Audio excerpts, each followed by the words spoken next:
Shapiro.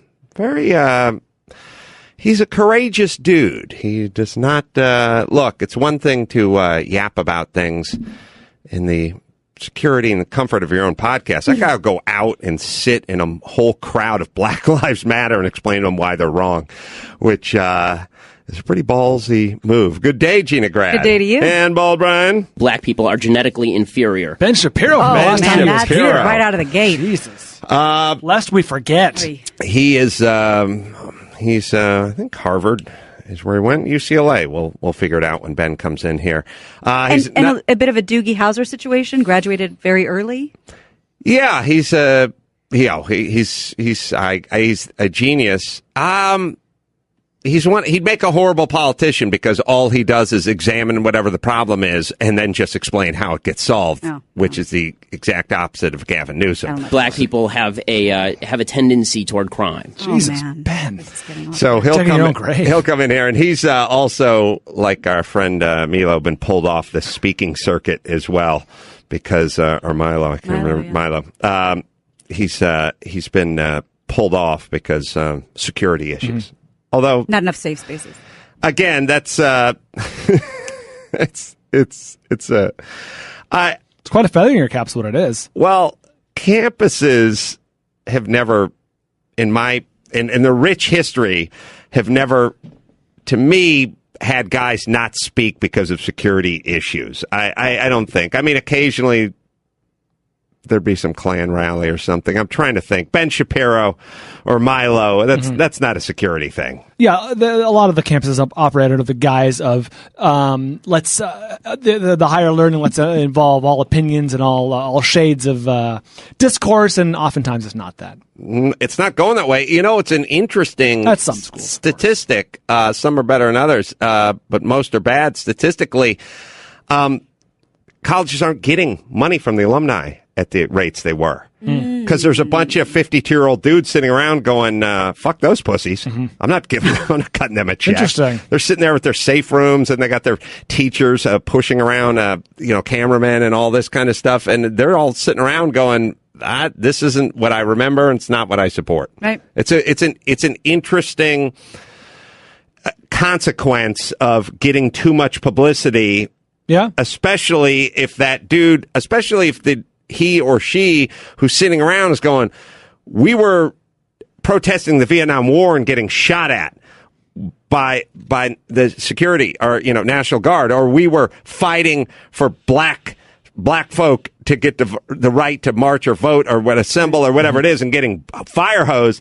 Now these guys are going into their safe space because Milo has a few thoughts. And it all falls under the very big umbrella of protesting. In fact, it's very different. Right. And so they're putting their checkbooks back in their desk. Interesting. I never heard that, but that makes sense, I guess. If you think about it, like if you were that dude who was 60 years old and out there marching with Martin Luther King and people being kidnapped and burned in their cars and fire hose and, dogs and everything else and all the imagery you saw back then or Vietnam War, whatever, the women's rights, like whatever it was, the struggle, the real struggle. And now it's Milo's coming to talk and, he's bleached his hair and I don't like what's coming out of his mouth.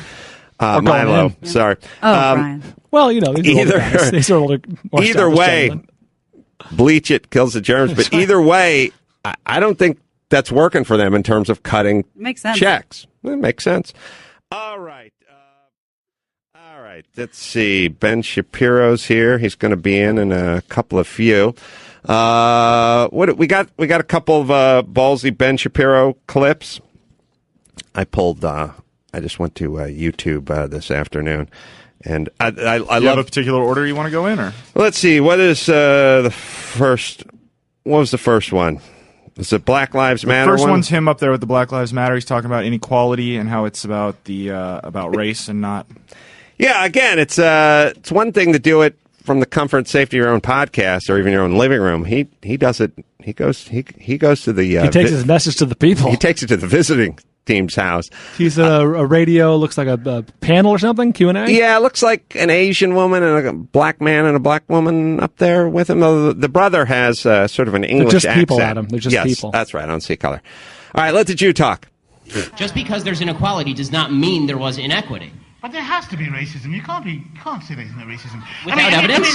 No. I'm just saying that I don't know which animal. Maybe we're talking about dogs or something. I'm talking about human beings, and I'm like, human beings are most likely going to have racial prejudices. I'm just so sorry. I'm just so sorry. I don't know. I don't come from. I come from planet Earth. Charles, I want to ask you a question. So your default is that when there is no evidence, racism is the deciding factor. That is no. I was not saying that. I'm just saying that you're going to have sexists, you're going to have racists, you're going to have all this stuff. I mean, I'm just saying that. I agree it exists, but the problem that I'm seeing, and this is the problem with the general conversation, is that there's no solution in simply saying there's racism out there. How does that solve anything? I mean, when you talk about there's institutional racism, what does that mean? Show me a law that is racist in intent, and we will agree. Show me a police officer who commits a racist act, like we saw in South Carolina, right, where a police officer shot a black man running away, and it was obviously unjustified, and I will agree. But you need the idea that you can craft a narrative based on no racism because it just must be somewhere out there in the ether, that doesn't solve problems for anybody and creates more problems for people because now they grow up in a milieu and an environment where they are told that every obstacle they face is from some shadowy, nameless, faceless group who's out to get them simply because of the color of their skin. They'll never succeed in that environment. That wasn't the Black Lives Matter one. Gary screwed up the order a little bit, but that's all right. Is he your son that you forgot about? Because, man, that was eerie. I mean, the language, it was so familiar to things we've talked about. Well, your son is gay. Ben is, I don't know if he's I think, is he Orthodox Jew? He's very Jewish. And he went to Harvard, and I'm very atheist, and I went to I don't know about Orthodox, but he's devout. School of carpet cleaning, but we both have the Harvard of the Valley. We've arrived at the same place because there is pretty much one truth. You went to Ivy League school. You throw your poop in the ivy. I got my first gig pulling ivy off the side of a house. There you go. And when I was 19 and so like that's how people think I got into construction sort of because they need an apprentice or someone to help hold the drywall in place while we screw it off or whatever it is. My very first gig was they're doing a house in Silver Lake, and we need somebody to go down the hillside and pull the ivy off the side of the house that grew up the side of the house on the hillside, the long side, and then pull it out and then drag it up the side, which is quietly the worst gig on the planet. It doesn't sound, people go like, hey, it's dangerous or, it's dirty, like coal miner or, logger or something like that, deadliest catch. But pulling that ivy, what is in that ivy critters is 1,000 years of rat shit and just soot, like the kind of soot that when you're near the freeway, that takes place over 25 years, just a weird. Yep. And when and it is spot welded to the stucco side of the house, and when you pull it, the only way it comes off is with a pop, and when it pops, it's all rains down. All of it you. just rains down, and then you try to it's kind of brittle and sharp. You try to gather it up, but there's no real good way to spool it up, and then you drag it up the side of the house and throw it in the dumpster, and you just keep going. Oh. Yes, that was my Ivy League. That was my first gig. Did you just sweat asbestos for like 5 years? Oh God, just rat poop and asbestos was the only thing that you could wring out of me for those years. But I think Ben is a look. It's super easy to go. It's super easy to go, well, he agrees with you, or you agree with him, or we never had a discussion about it. We just I think we look at everything as a problem, and we then just arrive in the same place, which is, I wish we could do more of that as a society. Get all of the feelings out of it. One of his big things is, I don't care about feelings. I just want to arrive at the problem. And everyone has this. The minute you start qualifying whatever argument, and we've all had this argument with our significant others, where they start going, you'll say to them like, look, sorry you feel bad, but you did not tell me that this, that, and the other, and that's why I missed this, that, and the other. And they go, I just feel like, and it's like, now we're off into another world, and it's a world that I can never repair, because if you never gave me the information and thus I missed the dinner with your mother-in-law or whatever it is, but you're still going to hang on to those feelings. The feelings can't be repaired because those aren't based on anything. That's just a feeling. Maybe sometimes going back to your childhood or another station in your life. But if you want to just focus on the facts, that's repairable.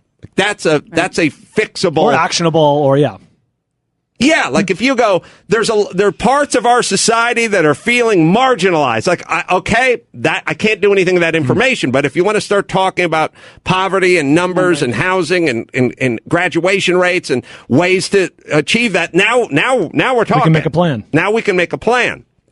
All right. Should we play you can play the Black Lives Matter one, if you would, and then we'll bring Ben in a couple few. Of wealth. White family worth, in terms of financial worth, is 69 times more than that of black families. Given this disparity, how can you argue that racism is not a driving factor in income inequality? Because it has nothing to do with race and everything to do with culture. And when you have a culture that doesn't... See, no one else will say that. And when... You know what? Explain to me. You explain to me why black kids aren't graduating high school. Explain that one to me.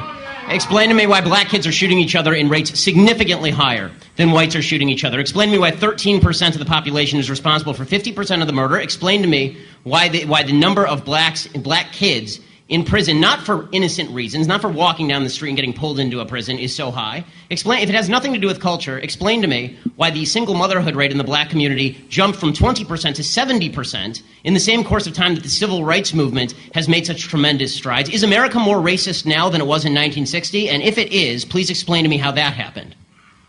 Well, that's what you're dealing with. So, good luck arguing with Ben.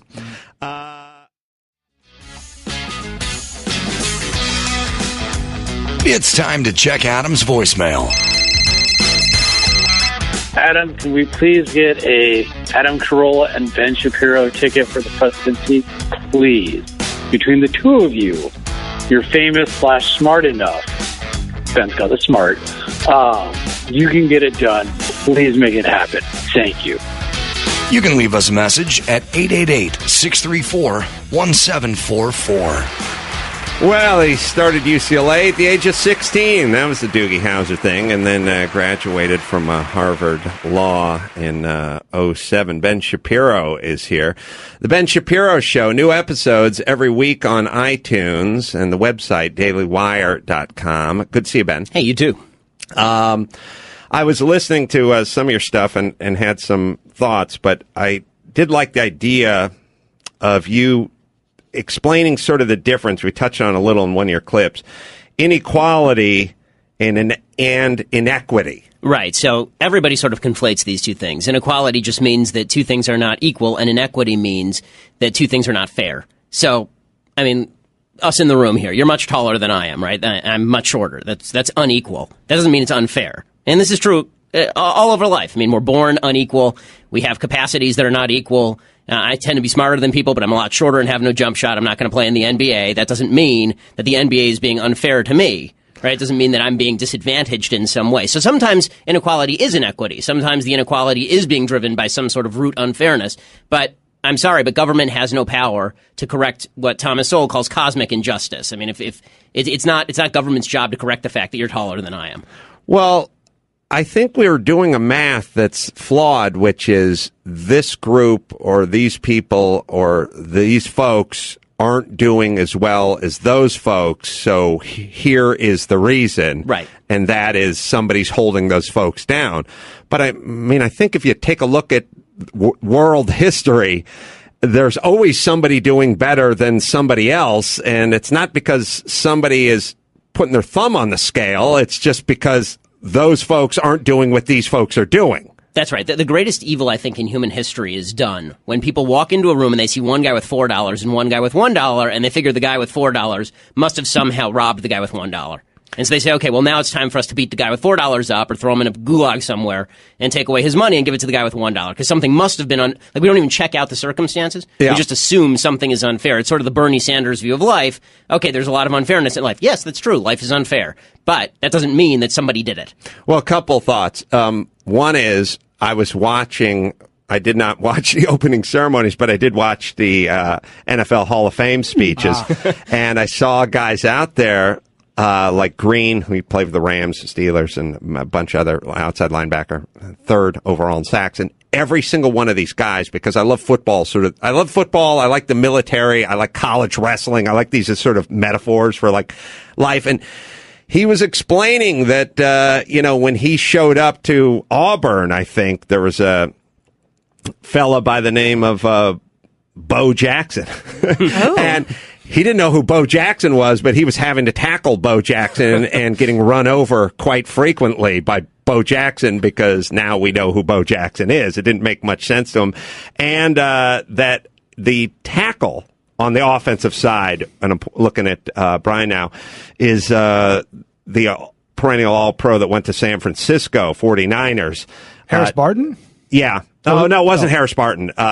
It was the brother, but I can't remember his... Wallace? It was probably Wallace. Yeah, George Wallace's brother, by the way. And he was getting his ass handed to him by Wallace, too. Yeah. Now, no one knew these guys were going to go on to be perennial All-Pros. At the time, they were just trying to make the team or trying to start. But Green was getting his ass handed to him. But every single story was, my dad instilled this in me, and I had coaches. They instilled this in me. Yeah, I took my lumps. I got up.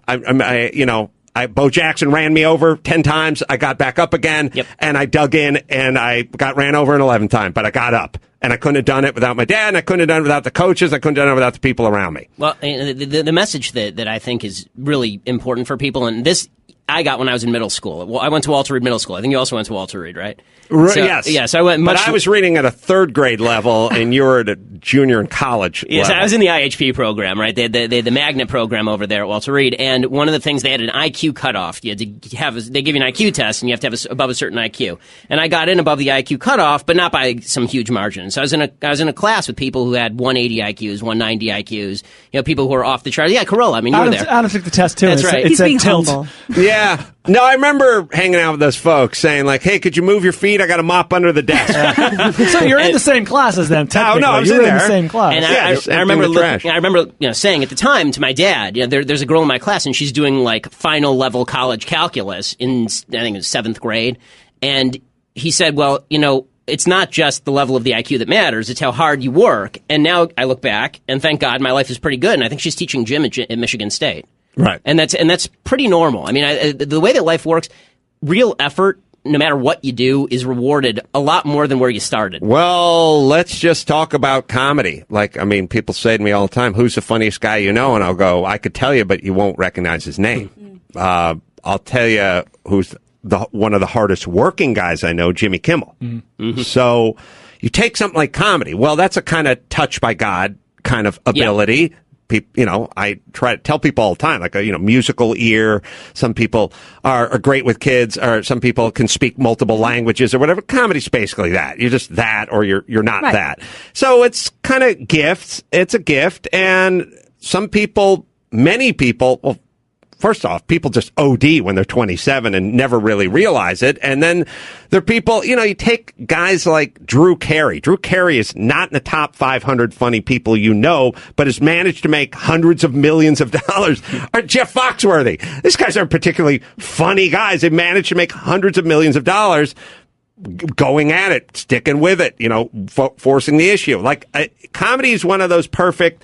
It does not matter what, it's like IQ. It's so what, now let's see what you do with it. And the good news is we're living in a country where Jeff Foxworthy can make $1 kajillion and be less funny than many people you know. Well, one of the things I hate about politics, really, and I work in it all the time, but you look at the presidential race, for example, and you've got Donald Trump coming along and saying, I'm going to solve all your problems. And then you have Hillary Clinton coming along and saying, I'm going to solve all your problems. Right. And my motto is basically just solve your own damn problem. It's not my job to solve your problems. My job, even if I were in government, my job would be to get other people out of the way so you can solve your own problems. But it's not to solve your problems. Only you can solve your problems. Let it be known that Ben Shapiro hates Donald Trump.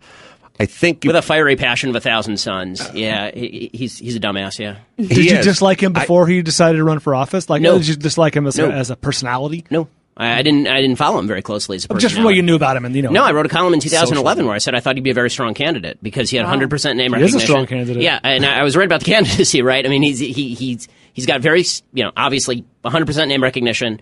He has a capacity to speak to the media in ways that other people won't because they're scared of the media.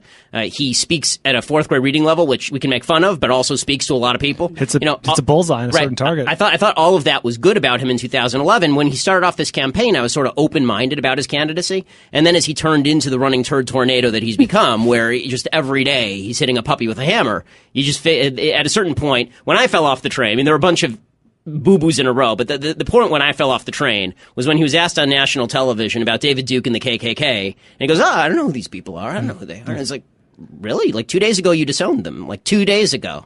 And then he said that his earpiece malfunctioned. Well, unless his earpiece was wearing a little white hood, it didn't malfunction. It was 2 days before the Louisiana primary. That's why he forgot. So who is there to... Now, you're not going to vote for Hillary Clinton. No, hell no. You're Johnson guy? I'm not voting for any of these people. I'm not going to vote top of the ticket. That's my plan right now.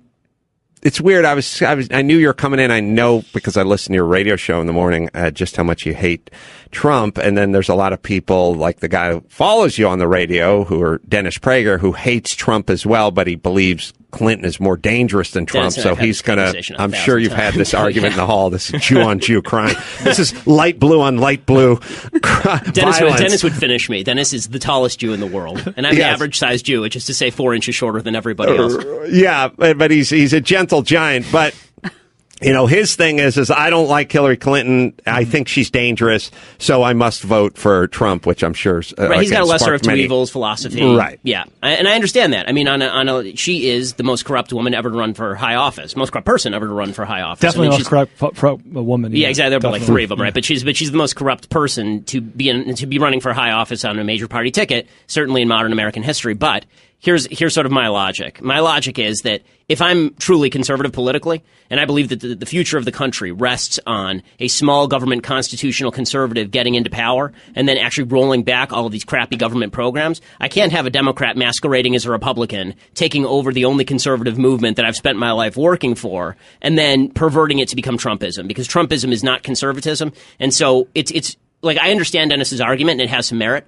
The only question is it's a risk calculation for me. Am I willing to risk the next 4 years of the utter horror that will be Hillary Clinton in order that in 4 years we can come back with somebody who's not a Democrat? Sitting this one out. Basically, that's my logic, yeah.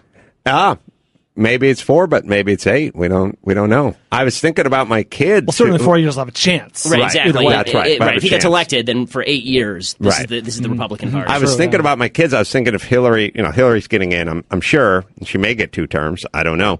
But I was thinking my kids, are 10. So they will have graduated high school, and the only president they'll know is a black president and a female president. Yeah. That will be the only ones they've ever known. What'll be amazing is they'll still be told by their teachers that we're a racist, sexist country. They got to listen. I've always said that when Obama got in, everyone doubled down. Yep. And as we move toward the end of his second term, we're tripling and quadrupling down. That's so from a sociological standpoint, that's what's going on. Like psychologically, that's what we're doing. We're doubling down. And if Hillary Clinton gets in, we're going to go back and double down on the feminists. Well, it's really sad, honestly, what happened with President Obama, because when he came in, I wasn't one of these people who said, it's great we have a black president because it's time for America to have a black president. I didn't care whether the guy's black, white, or green. I'm young enough that had never occurred to me, honestly, where I thought, it's important that we have somebody with a particular hue to their skin. I just thought this guy's going to be a really bad president.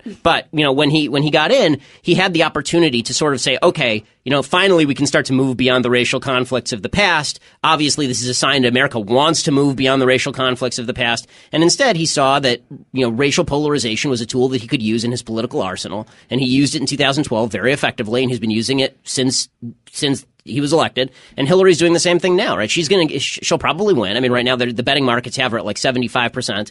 She'll probably get in. And instead of coming together and saying, okay, well, look, this is just proof. If you needed more, this is just proof that America's not a sexist country. I mean, if you needed more proof than the fact that 3 of the last 5 secretaries of state have been women, and a majority of college students are women, and a majority of the women who are about to enter law school are women, if you needed more proof than that, me being elected is your proof. Now let's move on with our lives and get to issues that really matter. She's going to instead bank on the whole, if you would insult anything I'm doing, it must be because I have 2 X chromosomes. I hope that doesn't happen, but I can't see it going any other way than that, because her sort of approach to politicking is that. Well, people have their tool bags, and they use whatever's in their tool bags. Trump uses his, she uses hers, Obama uses his as well. But one thing I was thinking about as I was, Gary's got the Bet DSI odds at Hillary. So put it in English for us, Gary. You bet $100. Trump, you win 357. Hillary, you make like $20. Oh, all right. Something like that. Minus 800. She's minus 468. It's their job to figure that stuff out. Hey, he's going to get crushed. Philosophically, I had this thought when Ben was speaking about, that thought of one guy's got $4, the other guy's got $1. Someone should take a couple bucks away from that guy and give it to that guy, or split one in half and you take whatever it is. Very dangerous thinking. And I had this thought. I was driving into work a few days ago, and I heard that Phelps was going to the Olympics and was going to be the ambassador. I was hoping you were going to say Fred Phelps. Me too. Yeah, it would have been nice. Shirley Phelps. And Phelps was going to go there, and he was going to carry the flag into the stadium and this, that, and the other. And then I think they said he had like 23 Olympic medals and 18 gold. I could be fudging it, but they said he has 18 gold. The most. He has 18 gold medals. And then I sort of pictured that like, geez, once you pass a dozen, like where do you go from there? Where do you even go? Or does anyone ever come over to the house and go, and you lay them out and they go, there's only 10 gold medals you've earned. Like, where are the rest? I heard a lot more. I got more in the closet. Do you? Do you really? Well, they're in the shoebox. Could you get them for me, please? Like, what do you do? 18 gold, 22. Oh, so I was like driving in, it's nuts. And when I heard he had 18 gold medals, I had a thought, like I believe my children have, or hopefully they've stopped by now, where I went, geez, I don't have any. Dude's got 18 and I got 0, man. Zilch buckets, man. And then my next thought was like, I wouldn't mind having one. Yeah, exactly. There's still time. And then my next thought was like, I bet the one would mean a lot more to me than him just being at 17. Yep. He could certainly and I don't think anyone would ever call him out on it. Like, where are they all? I got a movie recommendation for you. Have you heard of The Hammer?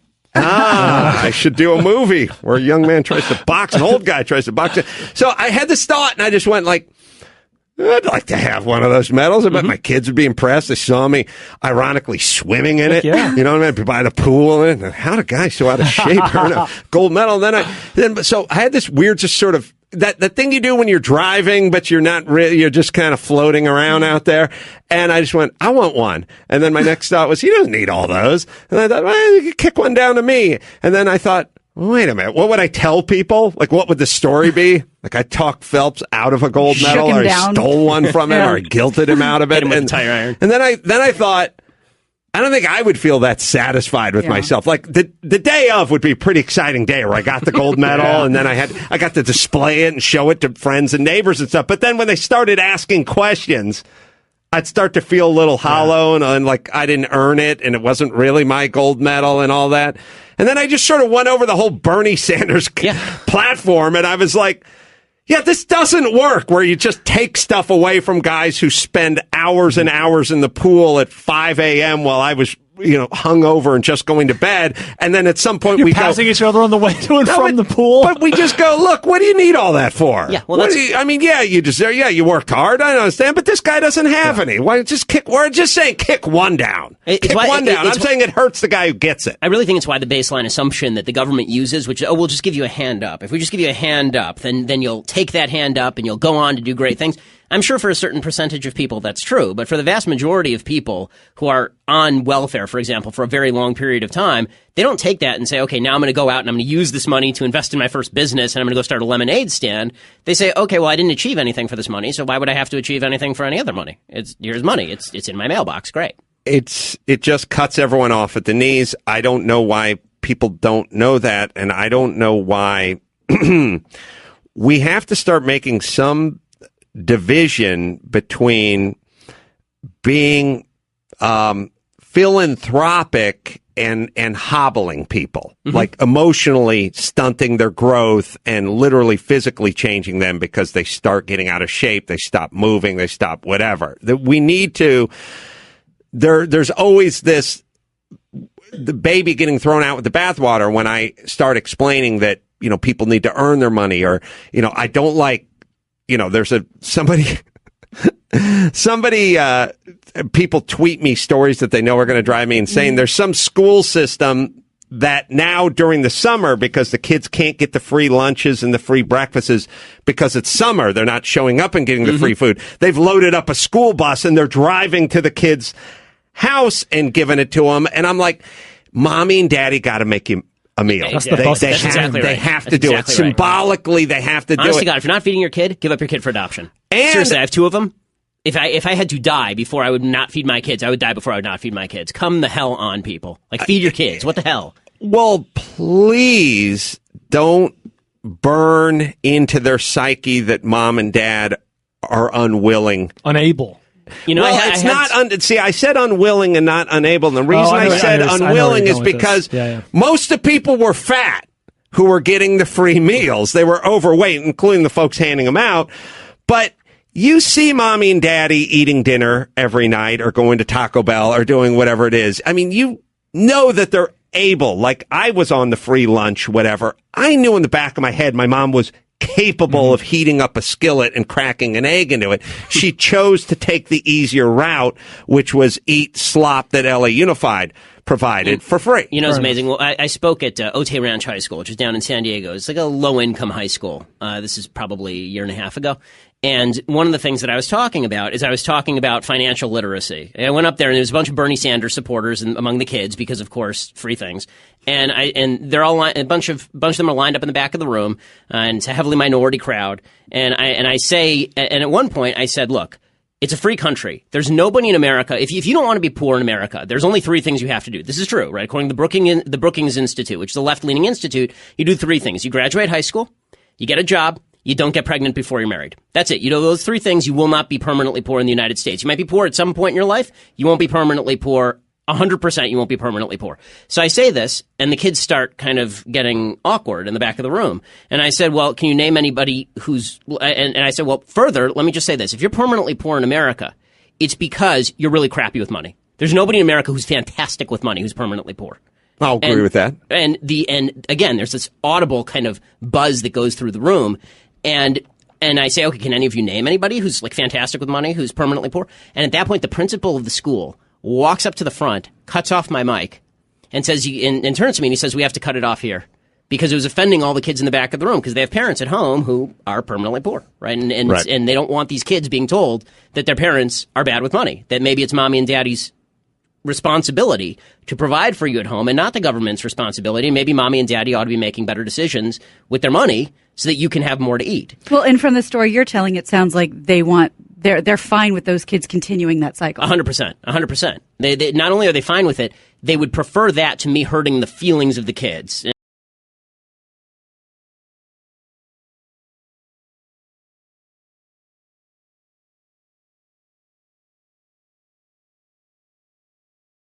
Yourself with self-esteem, but turns out you can't. Well, again, like in the movie The Town with the floor setting the hook with the Pete Postlethwaite. Oh, love that guy.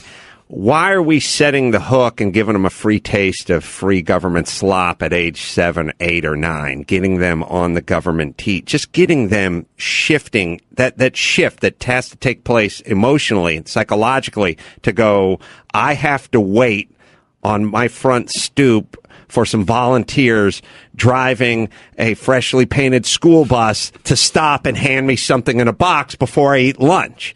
And again, it is not about finances. It is not in 2016. Not when I've told you guys a million times that I've done the math on some Quaker oats and a little honey and a little bit of cream dumped in and some raisins or some chopped up walnuts or a hard-boiled egg and a green apple. It is not financial. It's all about time. And also the time thing. I find it to be very condescending to when people say, look, these people work. They work full time. They have kids. They don't have time. Okay, first off, you always have to have time carved out to feed your family, no matter whether you work full time or not. And then secondly, the only way you get any place in life is to work full time like I used to do, and then at night I'd go take a groundlings class because I didn't want to work at that job full time. This thing of like, yeah, you don't have these. Some of these people are working graveyard shifts and they're working. Yeah, I know. And then there's the weekend, and then there's the time off, and then there's the whatever. That's when you go out and do what you have to do. The guys I used to install closets with, their wives went up to the hills of Burbank, whacked off pieces of cactus. I know that sounds keep going, like some sort of code for gay rough trade. Yeah. He's whacking off cactus, but with a machete. They went up to the top of the hill. They busted off pieces of cactus. They boiled it in a big pot with bouillon cubes, like beef bouillon, and probably cut up an onion and a carrot. Just boiled it all in there. Then they bought a stack of 100 tortillas for like 99 cents, and that was lunch. That's what the guys I installed closets with, that's what they would pull out of their little Tupperware and slop it onto the tortilla was that. Wow. I'm sure it was better for you, probably, than anything you'd get at Taco Bell, and certainly anything the government would provide. And it cost nothing, but somebody had to do it. But I would argue that the bond between the husband and the wife grew stronger. The team. Because they had to team up and solve this problem. Well, I mean, there's no question that if you are a single... I honestly don't know how single mothers do it, and that's why a lot of them don't do it that well. I mean, honestly, like if I were a single dad, I'd have a rough time. I mean, I've got 2 kids, one who's 2.5 and one who's 3 months, and that would be a rough job. I mean, like this week I got really sick. I got a terrible flu, and thank God, I have my wife. We have a nanny because my wife is a doctor. She works at Kaiser, and my parents live a mile away. So we specifically constructed our life so we have this huge support structure. But if you were just a single parent and you made the bad decision to get pregnant out of wedlock, and now you got the baby, and now you're sick, what are you supposed to do? And the answer is, if I give you a lot of free things, I'm telling everybody else that this sort of decision isn't going to have any impact on their life. Of course it'll have an impact on your life. The single greatest predictor of poverty and crime in America is single motherhood. And that's not a rip on how single mothers are terrible people. It's not about being a terrible person. It's about don't make decisions that make your life harder. You're putting obstacles in your own way and obstacles in the way of your kid. Why is this not a talking point in any election I ever hear? Because Ben's mic keeps getting cut off. Yeah, because everybody's chicken shit. I mean, that's honestly, that's really what it is. But why should you be scared? See, I feel like you... See, I don't think you can... I think Ben is allowed to speak freely because Ben harbors no ill will toward anybody and is highly educated and doesn't really have a dog in the fight. Black people are genetically inferior. Come on, that was inappropriate. Just build me up, and you had to step on it that. with that. But so, I feel, or don't let me put words in your mouth. Is that true? What I just said? Yeah, that's about right. You? I don't worry about sounding quote unquote racist according to the standards of the media because I'm not, so I don't have to worry about it. Right. If you're not worried about it, you're not a single mom, and there's really you don't have a large constituency of single moms. Like, but I'd be happy to say it to single moms. I mean, this is the difference: is that I think that in this country we're so polite. I mean, in some ways we're so impolite, right? In some ways we're really not polite. One of the successes Trump is having, though, is the fact that he's not polite. And so he's saying things, some of which are necessary, like up front. He said a couple of things that were necessary, like, for example, radical Islamic jihadism, a bad thing, right? But then there are some things where he says things that are incredibly stupid. What I've been seeing happen with Trump that bothers me is that he conflates political incorrectness. I'm a big fan of political incorrectness because to me, political correctness is just a way to get me to stop saying things that are factual. Political incorrectness is me saying something that's useful and factual that you don't find appropriate. Political incorrectness is not what Trump does, where Trump starts making fun of disabled people, right? I'm sorry, that's not political incorrectness. He does do that, but he also does. Right, but that's just him being a jackass. And so what I've been seeing is this conflation that occurs between I'm going to be a jackass half the time and I'm going to be politically correct in half the time, and that's all political incorrectness. No, it isn't. If you want to be politically incorrect, say things that are useful. I just like useful. That's all. I think information is useful. I think that you making your life better as a human being is a useful thing. And I'm amazed at the kind of resistance you get when you just say to people, look, I don't care about black. I don't care about white. All I care about is whether you're a good person or not. And I have exactly the same standard for a good person, for a white person as a black person. And you don't get affirmative action points for being black and you don't get special credit for being white. Like, why is this difficult for anyone? But it's difficult for a lot of people. Gina Graham? I don't know if you remember exactly, but we played a clip of you on a panel talking about it's not a racial issue, it's a cultural issue, and you just rapid fire started, rattling off stats, and everyone's shifting in their chair and uncomfortable, and that was the end of our clip. I'm wondering, did anyone you were speaking to, you said, explain to me this, explain to me that, did anyone have a retort, or did the conversation just sort of die there? Not really. It sort of dies. It tends to do that. I mean, I had a debate with Sally Cohn at Politicon a few weeks ago, and we had a similar sort of conversation. She was saying that the criminal justice system is radically biased against black people. That's why there are so many black people in prison. And I said, well, what percentage of people in prison are men? And she said, a lot. I said, well, it's like 95% of the I think it's 92% actually, of the people in prison are men. And I said, why is that? And she said, because they're committing the crime. I said, well, there you go. Right. We're done here. Like, there's nothing else to say. At a certain point, even people want to argue with facts, and one of the things that drives me nuts is that you'll hear people now in common conversation say things like, "It's my truth." Right? It's my truth. Well, yes. All I'm saying is it's just what I feel. It's my. There's no such thing as your truth. There's just the truth. If it's your truth, that's your opinion. Well, as what Ben always speaks about, and I always say too, it's like people always do this thing where Ben tosses out a bunch of numbers and statistics, and then someone will go, but come on, tell me, you're saying there's no such thing as racism? And it's like, no. There might be, or there is, or I'm sure there is, but that's not what I'm saying. I'm just saying, here's the way. But you've got to admit, it's like getting Ben Shapiro to admit that racism exists on some scale everywhere at some level, or is fine, but it will not solve any of the things we're discussing. It'll actually exacerbate things. And it's also, yes, but everything exists. Exactly. I mean, well, that's the thing. Serial killing exists. There's a lot of stuff that exists that we don't agree with. It does exist, but it's really not. Serial killers exist, and so do folks that just abduct children, but you can't have your kid run serpentine down the street. That doesn't make sense. So let's look at some numbers and figure out how to walk to the mailbox. That's exactly right. And one of the things that drives me absolutely out of my mind on this sort of stuff is when people say things like, well, racism exists, institutional racism, this kind of racism out there in the ether, and you have to admit that that's a problem. I'm happy to admit that that's a problem from an individual person. Why are you pretending I'm on the other side of you on racism? Right? When I cite a fact, the first thing they do is imply, well, you must be okay with racism then. And I was like, no, I hate racism as much as you do, but I have to see an actual racist doing an actual racist thing in order for me to do anything about it.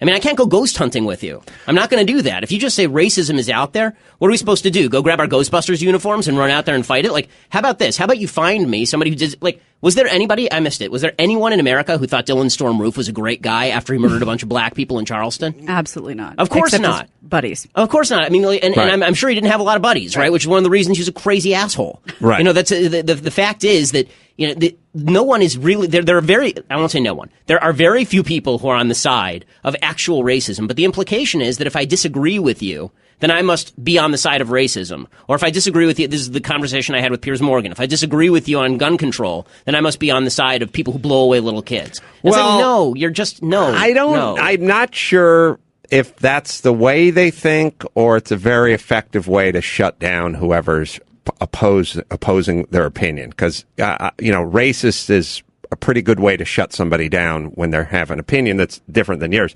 I want to ask you, I'm going to tease this, but you are highly educated and highly Jewish. That is true. I grew up my whole life sort of living in North Hollywood in poverty and sort of hearing about Israel, and the only Jews I knew lived up in Hebrew Heights and the Donna Streets up there in Studio City. But they're always the best people I knew in terms of having their shit together. Like there was, like you talked about with your family and your network, and your wife's a doctor, and the parents or in-laws are nearby, so the kid can take care of the kid if you get sick and your wife has to go to Kaiser and so on and so forth. And I just always looked at that and I went, those people seem to have it figured out, at least a lot better than we do down here, because everyone's divorced and everyone's living in an apartment and people's dads are in and out of prison and so on and so forth. Other kids are getting bussed in and this and that and the other. And I said, those folks up there seem to have a handle on it. And the only Jew in my family was Laszlo Gorog. It was my grandfather. It was my step-grandfather. But I was like, this guy, he cooks. He knows something. He tells me a lot of stories. He reads me a lot of stuff. He tells me to put on a sweater when I leave and stuff. Everyone else seems to be spinning out and locking themselves in a room and yelling freak out. And he's up there cooking up the goulash and rattling the pots and the pans. And I said, this guy seems to have a good handle on life and would make a good parent and is making a great grandfather. And that's about all I got out of the Jews. And then as I would periodically, so that's the Jews, right? As I would periodically run into them, we've had worse. as I would see the Jews periodically, I'd go, oh yeah, I like that guy. And it seems to be family oriented and focused on education. And then there's Israel. And I went, well, there's a whole village of Jews that seem to be taking care of business in this cesspool of horrible people that are anti-Semitic and trying to kill them.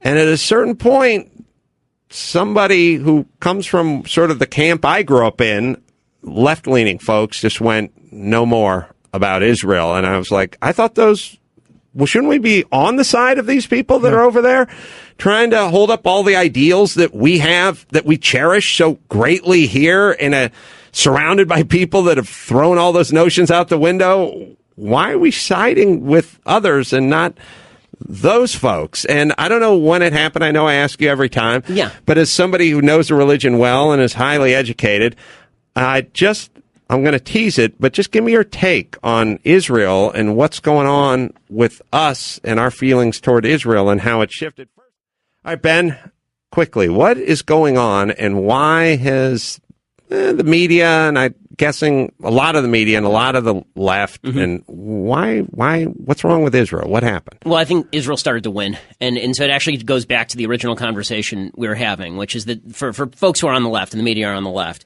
whenever they see two people in the room, one is rich, one is poor, they assume the rich guy must have stolen something from the poor guy. So basically, you look at the region, that explains it, right? Israel's doing really well in a region where everybody else is doing really horribly. And they look at Israel and they say, well, you guys must have done something wrong. There must have been some sort of terrible exploitation that happened here. You must be an outgrowth of this Western imperialist system. You must be some sort of transplant from Western civilization in an area of the world that's not used to it. And that's why you're pissing everybody off. So what's bad about this philosophy of the $4, $1 kind of gap is that it actually creates an incentive for you to be the $1 guy. Right? If you're the $1 guy, you're never going to have anything taken away from you. You're just going to be given credit for being the one who's been exploited. This is why you see there's tremendous sympathy on the left for all sorts of really terrible countries all around the world. You look at them and you go, why are so many folks on the left, people who believe in gay rights, for example? There's no gay rights in Saudi Arabia. There's plenty of gay rights in Israel. Why are they so anti-Israel? And the answer is because it goes back to that same basic idea. Well, okay, if the Saudis are pissed at the Palestinians, where they literally will prosecute gay people, why do they like the Palestinians? Well, the Palestinians must be put upon. You can see they're poor, right? They're poor and they're angry. And the angrier and the poorer they are, the more exploited they must have been. And so it's a backwards logic. They start from the end point, and then they read into it a history that really doesn't exist. Phelps says $18, and I have no dollars. That's so if you fair. really want to That's be not extreme, fair at all. if the guy's got 4, there the guy's, if he had 4 gold medals and I had 1, I'd be content. That's inequitable. I wouldn't ask that he kick me 1 down. By the way, the proof of that on Israel is because you see actually the reversal after 1967. Right? In Israeli history, Israel's founded in 1948, and then the Six-Day War is in 1967. From 48 to 67, Israel is kind of a cause celeb on the left. Israel's a socialist country. It actually was socialist. Mm-hmm. And in 67, Israel wins this massive victory over all these combined Arab armies, and suddenly, like that, everybody flips. The entire left says, oh, well, these are the bad guys now. Right? These are the oppressors because they're actually winning. Well, yeah, it's funny when you talk about getting to the end and then trying to kind of reverse engineer / explain, like, how is it that they ended up this way, and then somehow there must be doing something wrong to this notion. And I heard my mom beating this drum a lot, which is, the only way for you to get rich or prosperous or is to somehow step on somebody. And that's untrue. But it's actually the reverse of the truth. It's actually nasty, right? I mean, the way that you got rich, Adam, is by providing a service that somebody else wanted. Cleaning carpets. Steppagonpeople.com. That's right. Exactly. That's exactly. Right. But that's true for all of us. I mean, one of the things that I hate now is that everybody is so ashamed of their wealth. It's the one, again, I say I dislike Trump, but this is a good thing about Trump. Trump goes out there and he says, yeah, hell, I'm wealthy. Deal with it. And well, it's like, okay. The thing, speaking of the end and then trying to reverse engineer it or however I'm trying to explain it, it's a little incoherent, but what I'm saying is this notion of us trying to say, look, let's address these problems so they don't continue versus we just get to the end part and we go, half the people in prison are black. How'd that? So I was talking to Fitzsimmons and Fitzdog, and I like him a lot. He's a fiery guy, very liberal-minded guy. And I was doing his podcast, and he was bringing this stuff up because I'm this sort of weird anomaly of somebody who does comedy, but also sort of just believes you're supposed to take care of your family and you got to pay for your kids and feed them, make them eat breakfast. Like the idea that I can do comedy and have thoughts about feeding your own kids breakfast is a bizarre anomaly in this town. Like no one can wrap their mind around it. And it's super simple for me. I grew up on welfare and food stamps. I realized that is methadone. That will ruin you, and I saw many people ruined by it, and I decided I'm going to beat it by out hustling, out working everyone, and I'll make my own kids breakfast, and fine. And I have a nanny from Guatemala who is a single mom and has a daughter, and it was very poor, and she told me I made breakfast for my daughter because I wanted her to know that I made her breakfast. I took care of her, and she was being besieged with people like coming up to her going, you don't need to do this. We can fill out this paperwork, and we can get this for your daughter. And she was like, in her broken English going, I wanted to do that. Like, that's my job. I don't want her to do that from other people. And I was like, yes, I love you. Now finish making my kids breakfast so we can finish this talk. But I am this bizarre anomaly where people are like, hold on, you do comedy and you think people should make their kids breakfast? Well, I can't do it. So I was getting into it with Fitzdog on his thing. And I said, look, what's wrong with black folk, the focus on the family and staying together and raising their children? And he went, Adam, how are they going to do that when all the dads are in jail? And I was like, I think you're making my point here, Fitzdog. They didn't just all get sucked up by a shop vac and thrown into jail.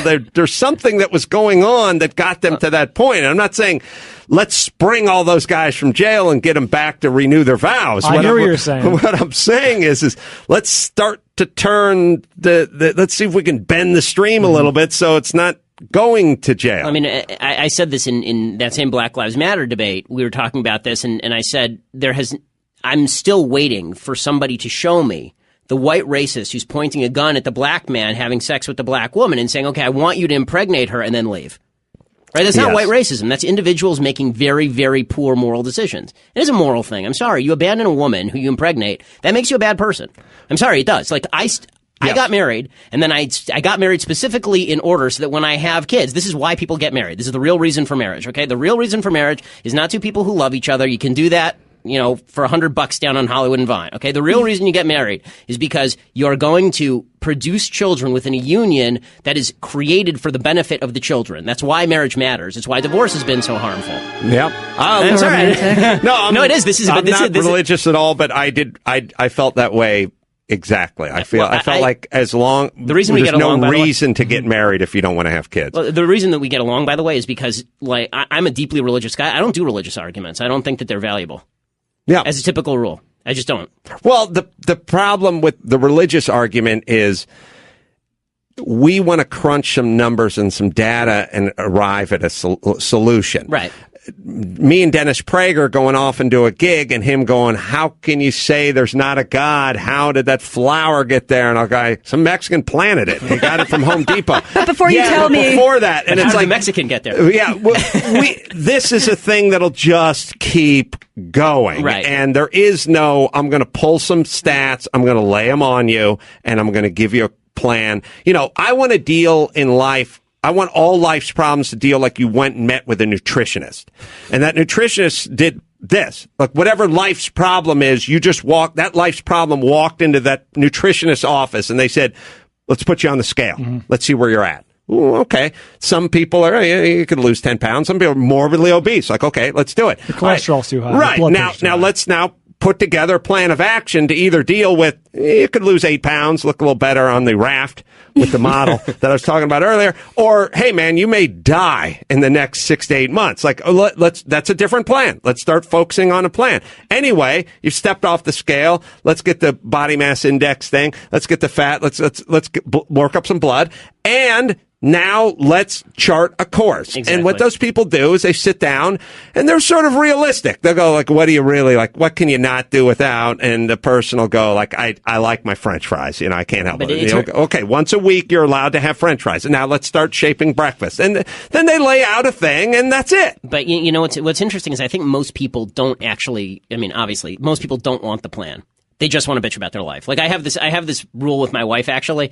This is why we have a great relationship. We've been married for 8 years and we have a couple kids. One of the reasons that we do is because I instituted a rule pretty early on and she agreed to it, which is fantastic of her. And the rule goes like this. When she comes home and she tells me that she has a problem in her life, before we even start the rest of the conversation, I say, okay, is this a complaining conversation or is this a solutions conversation? Tim asked the same thing. My boyfriend does the same thing. It's imperative that guys do this because otherwise you'll give a solution and she'll just get pissed at you for trying to solve the problem. And in our politics, it's the same thing. We keep saying to our politicians, we want you to solve the problem. We want you to solve it. And then the minute someone comes along and says, okay, here's the solution. Stop being a jerk. We go, no, that doesn't take into account how I feel about things. Like, tell me about my feelings. Right. Validate me. Right. I'm sorry, government is not here to validate you. Even in the gay marriage decision, regardless of what you think about gay marriage, one of the things the Supreme Court said in the gay marriage decision was the government must give gay marriage in order to confer dignity upon your marriage. Right. Okay, the government has never conferred dignity on me for anything. Are you kidding? Like, I have 2 marital documents. I have my religious marital document that I care about because it meant I could have sex with my wife. And then I have my secular one that means nothing to me and is buried somewhere in my tax documents, right? The government doesn't confer dignity. The government can't make you feel good. The government doesn't care about your kids. The government doesn't even know your kids' names. They have tax ID numbers. I have said a version of this many times, which is stop looking for something for somebody who does not know, doesn't care, and is incapable of doing anything. Do not pin all your hopes and dreams on these people. Focus, education, family, my friends. Ben Shapiro.